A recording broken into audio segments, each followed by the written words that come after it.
கர்த்தருடைய பரிசுத்தமுள்ள நாமத்திற்கு ஸ்தோத்திரம். இன்றைய நாளின் கர்த்தருடைய வார்த்தையாக அப்போஸ்தலர் 14வது அதிகாரம் 10வது வசனம். நீ எழுந்து காலூன்றி நிமிர்ந்து நில் என்று உரத்த சத்தத்தோடே சொன்னான். உடனே அவன் குதித்தெழுந்து நடந்தான். என கருமையானவர்களே, இந்த இடத்துல பவுல் அப்போஸ்தலன் ஒரு வாலிபனை பார்த்து சொல்லுகிறான்.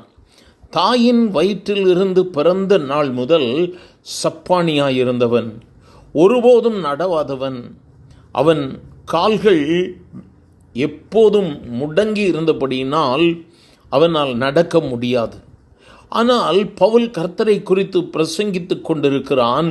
பவுல் பேசுகிறதை கேட்டுக்கொண்டிருந்தான். அவனை பவுல் உற்று பார்க்கும் பொழுது ரட்சிப்புக்கு ஏற்ற விசுவாசம் அவனுக்கு உண்டு என்று சொல்லி பார்க்கிறான். எனக்கு அருமையானவர்களே, ரட்சிப்புக்கு ஏற்ற விசுவாசம் நம்முடைய வாழ்க்கையில் இருக்கணும்.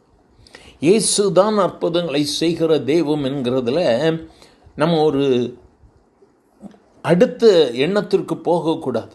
முழுமையாக அவரையே சார்ந்திருந்து ரட்சிப்புக்கு ஏற்ற விசுவாசம் நம்மள இருக்கும் பொழுது அற்புதம் நடக்கும்.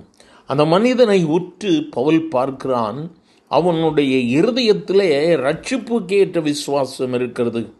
உடனே பவுல் சொல்லுகிறான், நீ எழுந்து கால் ஊன்றி நில் என்று சொன்ன பொழுது அவன் எழுந்து உரத்த சத்தத்தோடு சொன்ன பொழுது உடனே அவன் குதித்து எழுந்து நடந்தான் என்று சொல்லி வேதம் சொல்லுகிறது. இது தேவனுடைய வல்லமையை வெளிக்காட்டுகிறதாக இருக்கிறது. மனிதனை கர்த்தர் ஒரு பாத்திரமாக உபயோகப்படுத்துகிறார். இந்த இடத்தில் அந்த மனிதன் பவுல் அந்த வாலிபனுடைய இதயத்தின் ஆழத்தை உற்று நோக்க பரிசுத்த ஆவியானவர் உதவி செய்கிறார். அவனுடைய இருதயத்தில் ரட்சிப்புக்கு ஏற்ற விசுவாசம் இருந்தது. இயேசு கிறிஸ்துவை ஏற்றுக்கொள்ளக்கூடிய விசுவாசம் இருந்தது. அற்புதத்தை பெற்றுக்கொண்டார். எனக்கு அருமையான தேவ பிள்ளையே, என்றும் அற்புதங்கள் நடப்பதற்கு நம் இயேசுவை நோக்கி பார்ப்போம். பாத்திரங்கள் கர்த்தரால் உபயோகப்படுத்தப்படுகிறவைகள். மனிதனை மகிமைப்படுத்தி பிரயோஜனம் இல்லை. இந்த மனுஷன்கிட்ட போனால் நல்லாயிருவேன், அந்த மனிதன் எந்த பிரசங்கியாரையும் யாருக்கும் விடுதலை கொடுக்க முடியாது. ஆண்டவர் மட்டுமே. அவர் ஜீவன் உள்ள தேவன். இந்த வார்த்தைகளை கேட்கும் பொழுது உன் இருதயத்தில் ரட்சிப்புக்கு ஏற்ற விசுவாசம் இருக்க வேண்டும். ஆகவே இந்த நாளிலும் இந்த ரட்சிப்புக்கு ஏற்ற விசுவாசம் உனக்கு இருக்குமானால் இன்று நீயும் எழுந்து நடப்பாய். உன்னுடைய காரியங்களை கர்த்தர் வாய்க்க பண்ணுவார்.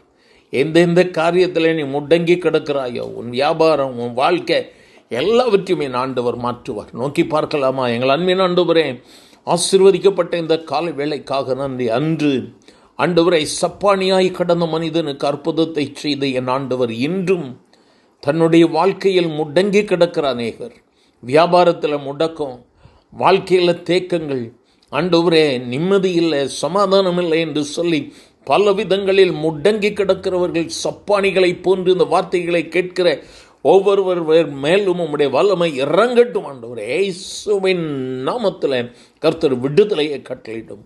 ஆசீர்வதியும். இயேசுவின் நாமத்தில் பிதாவே. ஆமேன், ஆமேன்.